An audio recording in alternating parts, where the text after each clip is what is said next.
तो hello guys, welcome back to our channel. आज हम बात करने वाले फिजिक्स का चैप्टर नंबर 1।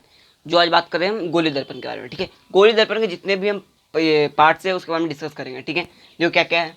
पहला हमारा आता है ध्रुव। ध्रुव मतलब क्या होता है, देखो क्या होता है। गोलीय दर्पण के मध्य बिंदु को दर्पण का ध्रुव कहते हैं। गोलीय दर्पण के मध्य बिंदु, जैसे ये गोलीय दर्पण है, इसका मध्य बिंदु क्या है, ओ है। क्या ओ है? नहीं, गोलीय दर्पण में होता क्या है। गोलीय दर्पण दो तरह के होते हैं, मैं पिछले लेक्चर में बता चुका हूँ। एक अवतल, एक उत्तल होता है। ये आपका अवतल, ये आपका उत्तल होता है। तो ये गोलीय दर्पण है, ये तो गोला है। ठीक है, गोलीय दर्पण तो ये होता है।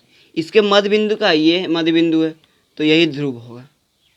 यहाँ पर देखो, ये गोलीय दर्पण ये है, ये है। इसका मध्य बिंदु यहाँ पर है, तो पी। पी मतलब क्या होता है, ध्रुव। ठीक है, और क्या होता है, वक्रता केंद्र क्या होता है। गोलीय दर्पण जिस गोले का भाग होता है, तो गोलीय दर्पण ये है, जिस गोले का भाग होता है उसके केंद्र को वक्रता केंद्र कहते हैं। तो ये जो ओ है, ये वक्रता केंद्र है, क्योंकि पूरे जिस गोले का भाग होता है उसका केंद्र को वक्रता केंद्र कहते हैं। वक्रता त्रिज्या क्या होता है, गोलीय दर्पण जिस गोले का भाग होता है उसकी त्रिज्या को वक्रता त्रिज्या कहते हैं। हो गया आर हमारा।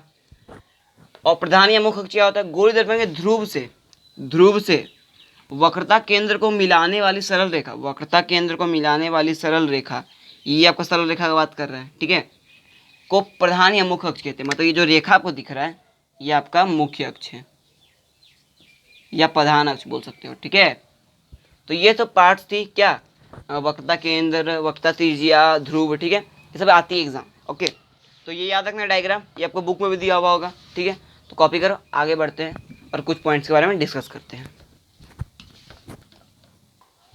तो चलो फिर से बात करते हैं गोलीय दर्पण की फोकस दूरी एवं वक्रता त्रिज्या में क्या संबंध स्थापित होता है। ठीक है, देखो क्या, सबसे पहले आपको प्रूव करने के लिए एग्जाम ये दे सकता है। ठीक है, तो उसके लिए हम सतर्क रहेंगे पहले से ही। ठीक है, देखो क्या होता है, पहला आप एक अवतल लेंस बना लेना, पी बनाना, एफ सी सब नाम दे देना, और एक समांतर किरणें मुख्य अक्ष के, तो समांतर रहेगा, फोकस से काट देना। ठीक है, और ऐसे करके दे देना। ठीक है, तो इसके बाद आपको सिर्फ क्या करना है, angle A B C C B F के बराबर होगा। Angle A B C C B F के बराबर होगा ना, कैसे, ये दोनों एंगल तो बराबर होगा ही ना भैया। क्यों, एंगल आई बराबर एंगल एफ के कारण।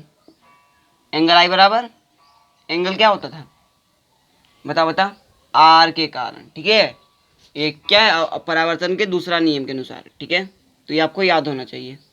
अब A B C B C F के बराबर बराबर होगा, A B C B C F के बराबर। ठीक है, मतलब ये दोनों एंगल भी बराबर होंगे, ये एंगल और ये वाला एंगल। क्यों, क्योंकि एकांतर कोण के कारण पड़े हो त्रिभुज में। ओके, अब क्या बात करते हैं, सी बी एफ भी बी सी एफ के बराबर होगा।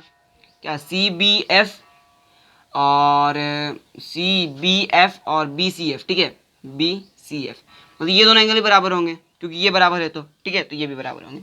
तो फलस्वरूप आपको क्या पता चल रहा है, सभी एंगल बराबर, मतलब बी सी एफ क्या है, एक समद्विबाहु त्रिभुज है। ओके, मतलब बी एफ बराबर एफ सी हो सकता है, बी एफ बराबर एफ सी।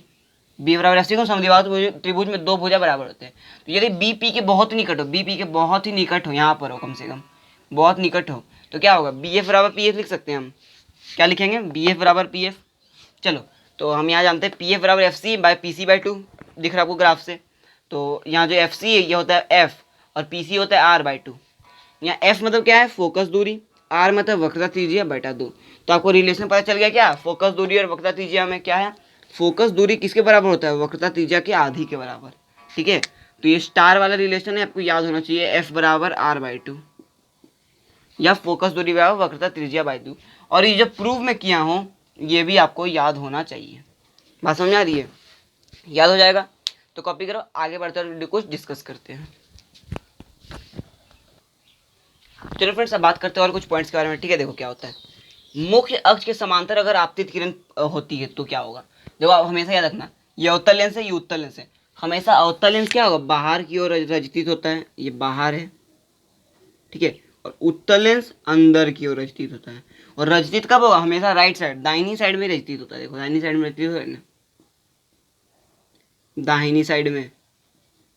तो ये हमेशा याद रखना। ओके, तो देखो ये अवतल, ये उत्तल, दोनों के बारे में केस में बात करेंगे। अगर मुख्य अक्ष के समांतर आपतित किरण हो तो देखो, आपतित किरण मुख्य अक्ष की, ये मुख्य अक्ष है, उसके समान आ रही है, तो क्या होगा, टकराने के बाद दर्पण से फोकस से निकलती है। ठीक है, और इसका जो बीच वाला रहता है, इसको हम क्या बोलते हैं, आई और एफ के बीच का क्या रहता है, अभिलंब। वो अभिलंब यहाँ से कहीं सी से निकलता है। ठीक है, सी पर टकराता है। बात समझ आ रही है? आपको सिंपल याद रखना, मुख अक्ष समांतर किरणें रहेगी तो अवतल लेंस में फोकस की ओर गिरेगी, और मुख अक्ष समांतर गिरेगी तो ये इधर टकराएगी और फोकस की ओर आती हुई प्रतीत होगी, फोकस की ओर आती हुई प्रतीत होती है। तो लिख लो, फोकस की ओर आती हुई प्रतीत होती है और ये फोकस से टकराती है। ठीक है, मतलब फोकस से टकराई थी है। ठीक है, तो ये केस है दोनों में, मतलब दोनों फोकस से ही मिलेगा, लेकिन एक हम आते हुए एक इमेजिन वे से मिलता है, एक सही मिलता है। ठीक है, अब क्या है, फोकस की दिशा में आपतित किरण, मतलब फोकस से अगर दिशा में आपतित किरण आए तो परावर्तित किरण होगी समतल सीधी निकल जाएगी। ठीक है, तो लिख लो, सीधी निकल जाएगी, सीधी निकल जाएगी। बात समझ आ रही है? और जो अभिलंब रहता है तो वक्रता केंद्र को ही काट रहा है, तो सी को ही काटेगा वक्रता केंद्र, और फोकस से सीधी निकल जाती है। फोकस की ओर है ना, फोकस की ओर दिशा है तो सीधी निकल जाती है। बात समझ आ रही? ये दोनों कॉपी करो, आगे बढ़ते हैं और इसकी तरह 2-3 और केस बात करते हैं। ठीक है, तो चलिए फ्रेंड्स, आपको दिख रहा है और 2 केस हमारा क्या है, देखो, वक्रता केंद्र की दिशा में आपतित किरण, अगर वक्रता केंद्र की दिशा में आपतित होगी किरण तो क्या होगी, उसी दिशा में वापस लौट जाती है। तो लिख दो, उसी दिशा में वापस, उसी दिशा में लौट जाती है। ठीक है, इसमें वही होगा, वक्रता केंद्र के देखो सामने आई, उसी दिशा में लौट गई। अब क्या, ध्रुव की दिशा में, अब ध्रुव से अगर टकराएगी तो ध्रुव की एंगल आई बराबर एंगल आर बना के निकल जाएगी। ठीक है, दोनों केस के लिए ओके, मतलब ध्रुव से जितना एंगल बना के गिरेगी उतना ही एंगल बना के परावर्तित भी होगी। यहाँ पे देखो वही सेम केस है। ठीक है, तो ये 2 केस और जो 2 केस पहले में कराया बहुत इंपॉर्टेंट है, याद रखना। चलो आगे बढ़ते हैं और कुछ पॉइंट्स के बारे में डिस्कस करते हैं जो कि अवतल दर्पण के बारे में होगा। चलो, तो चलो फ्रेंड्स, अब बात करते हैं हम अवतल दर्पण द्वारा प्रतिबिंब बनने की स्थिति क्या क्या होती है। ठीक है, हम बात कर लिए फोकस, अगर हम पार करते हैं अपना प्रतिबिंब को, मतलब प्रकाश को, तो कहाँ से निकलता है, मुख अक्ष से सीधी निकल जाता है। ठीक है, 4 से केस बात किए, उसी केस से हम इसको डिस्कस कर सकते हैं। ठीक है, आपके बुक में दिया हुआ डायग्राम के थ्रू आप समझ सकते हो, लेकिन मैं सिर्फ आपको ये दिखा दूंगा। ठीक है, टेबल आपको सिर्फ याद रखना है, आपको क्या है, वस्तु, प्रतिबिंब, वास्तविक, आभासी, सीधा या उल्टा, बड़ा या बराबर। ठीक है, तो ध्रुव पर अगर वस्तु रहेगा तो प्रतिबिंब भी बनता है ध्रुव पर ही, और आभासी बनता है, इमेजिनरी बनता है। ठीक है, और सीधा बनता है और बराबर बनता है। ठीक है, दूसरा, ध्रुव तथा फोकस के बीच होगा तो दर्पण के पीछे बनेगा, आभासी होगा, सीधा होगा, बड़ा होगा। ठीक है, आभासी मतलब इमेजिनरी, मतलब आभासी मतलब पीछे, दर्पण के पीछे या आभासी बोल सकते हो। फोकस पर रहेगा तो अनंत पर बनता है, वास्तविक, उल्टा या बहुत बड़ा। फोकस तथा सी के बीच, सी मतलब वक्रता केंद्र के बीच, तो सी तथा अनंत के बीच बनेगा प्रतिबिंब, वास्तविक रहता है, उल्टा रहता है, बड़ा रहता है। ठीक है, सी पर रहता है तो सी पर ही बनता है, वास्तविक, उल्टा, बराबर। और सी तथा अनंत के बीच रहता है तो सी तथा फोकस के बीच बनेगा वास्तविक, उल्टा, छोटा। अनंत पर रहेगा वस्तु तो फोकस पर बनेगा वास्तविक, उल्टा, बहुत छोटा। तो आप यहाँ से क्या गौर किए कि फोकस पर अगर वस्तु है तो अनंत पर बनता है, अनंत पर रहता है तो फोकस पर बनता है, वक्रता केंद्र पर रहता है तो वक्रता केंद्र पर ही बनता है। देख रहे हो, और अधिकतर केस में वास्तविक और छोटा ही बन रहा, बड़ा बन रहा है इमेज। ठीक है, देखो, वास्तविक छोटा, वास्तविक उल्टा, वास्तविक उल्टा, मतलब वास्तविक उल्टा, वास्तविक उल्टा बन रहा है खाली। ठीक है, तो अधिकतर अवतल दर्पण में वास्तविक और उल्टा ही इमेज बनता है। ठीक है, ये लिख लेना, वास्तविक एवं उल्टा, लेकिन 2 केस हैं जिसमें वास्तविक उल्टा नहीं बनता है, ये दोनों। ठीक है, इसको रट जाना, रिमेंबर इसको कर जाओ।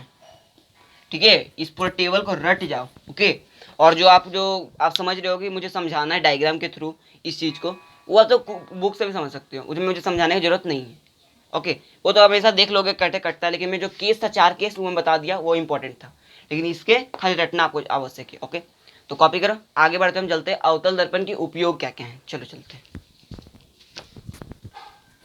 तो चलिए फ्रेंड्स, आज के लिए इतना ही, हम अगले लेक्चर में उसके उपयोग के बारे में बात करेंगे, और अगला लेक्चर हमारी चैप्टर का लास्ट लेक्चर होगा। ठीक है, तो thanks for watching my video, और सब्सक्राइब का बटन दबाना ना भूलिएगा, शेयर कर दीजिए हमारे चैनल को और लाइक कर दीजिए। ठीक है, तो आज के लिए इतना ही, पढ़ाई करते रहिए, ऑल द वेरी बेस्ट।